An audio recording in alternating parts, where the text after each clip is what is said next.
Section 620. Deleted portion. Now, a personal supplement to our friend Ramnoted Jam. They said, give us a moment. There are a series of beliefs, built up like blocks, one upon the other, that of course form his experience. Now, some of these are excellent. The ones that are less advantageous were used as methods of bringing about desired good ends. They were used in the service of good beliefs. It is important that this be understood. He had, for example, a strong positive belief in his own abilities, energy, and power. He believed he could not only develop his abilities and bring them to fruition, but also help others. He also had a belief, quite contradictory, in the unworthiness now of his being. This was accepted originally in this life, but also for other reasons from the past, from his mother. The ideas obviously conflict, and each collected subsidiary beliefs.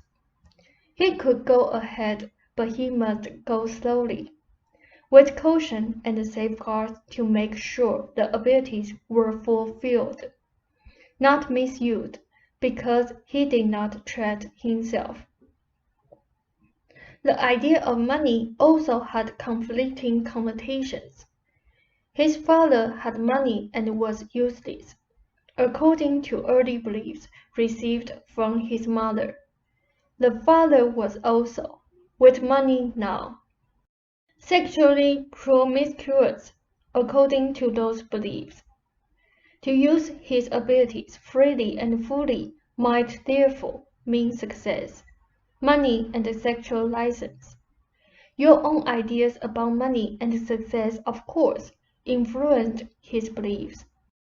Your combined ideas now of virtuousness and fruit, as opposed to license.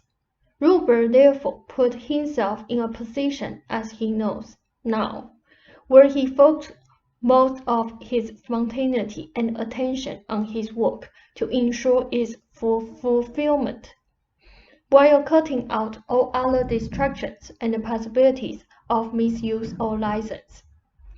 So, in their way, the beliefs served each other. They began to change balance finally.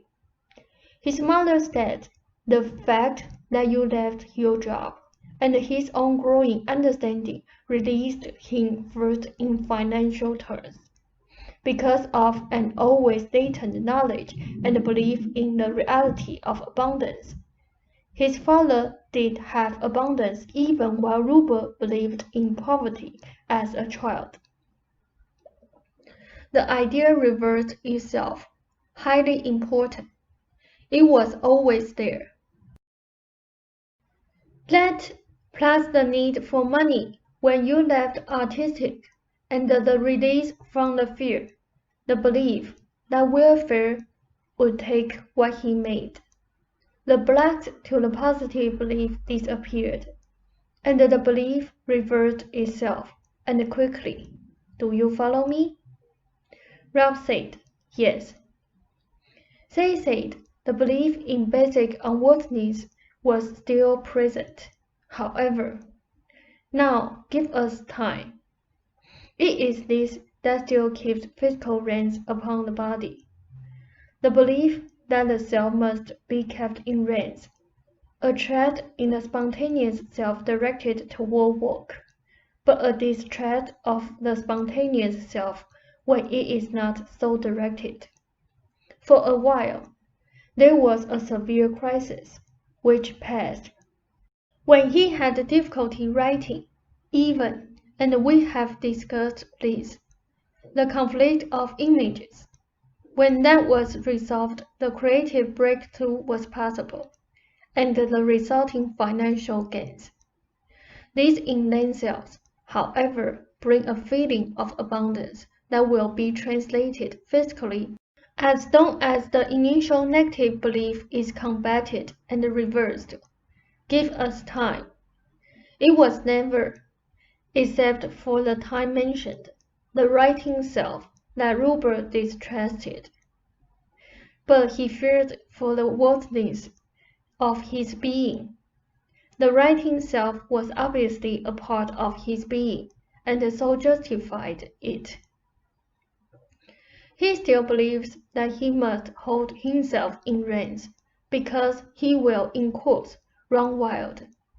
This is the basic belief that is causing the physical condition. At times, it does become invisible to him, so a part of experience that he does not consciously realize it as an idea about his reality, and not a statement of truth regarding his nature. This is important, for to a large extent, he has not realized it. When he thinks he is consciously giving himself good advice, he is often speaking to himself with the voice of the usually unconscious belief. Some quotes for him to recognize in the future. I had better calm down. I am too excited. I better be cool and collected about this. I don't want anyone to think I am frivolous. I'll play down the sex angle, so I'll look respectable. No one is to think I am a hysterical female. I move too fast. You see, he was afraid that he moved too fast for his own good. That to move too fast was irresponsible.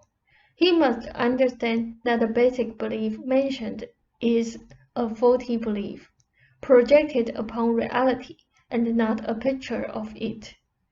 That is one belief that he has not been able to separate himself from. He has used it therefore as a counterpoint that he does not need. The belief was generated in his childhood, but it was always the underside of the opposite belief in his abilities.